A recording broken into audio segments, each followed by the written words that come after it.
Now I have the pleasure of helping you understand one of our most useful tools, the dip strip that we use for the BG brake service. So often we offer a convenient tool like a dip strip for a coolant service, for maybe an oil of some sort, and specifically in this case for a hydraulic system for a brake fluid. And somehow these strips take on a whole new identity, as if they can think. And I want to kind of explain what this strip can tell you about the condition of a brake fluid and what it can't tell you. Because I hear on the tech line day in and day out little rumors that come in of people who come up with their own definitions, and I really want to kind of dispel that right now. Now, these dip strips are very convenient. They only take about 1.5 minutes to develop, kind of like a Polaroid picture, and they can tell you specifically about one aspect of the brake fluid. It's not the color, and it's not the moisture. Moisture is the question I get the most. I guess these test how much water is in the brake fluid, and that's not technically correct. What they do measure is the additive level left in the fluid. Now, your brake fluid, as an oil, is blended somewhat clear, and there are actually dissolved additives in there, additives that protect against corrosion, against high temperature, against foaming, and also provide good lubricating for the system, smooth movement. Well, when the additives deplete due to just aging and use, and also because of moisture entrainment, well, then the performance of the fluid starts to greatly degrade.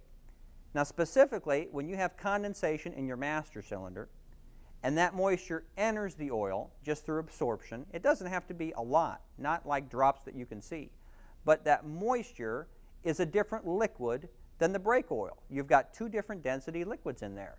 And when you compress your brake system, the compressibility of those two oils is now different. So if you mixed oil with water, it wouldn't function the same in the system. So for that reason, you want to keep the system completely filled with the brake oil. Well, as the moisture enters the system slowly over the course of many, many miles and years, the additives are in there to fight the moisture and separate it so it doesn't compromise the fluid. What the strips measure is the amount of additive protection still left in that fluid. So when you're dipping the strip, and conveniently there's a little color chart on here, goes from clear to almost a deep purple.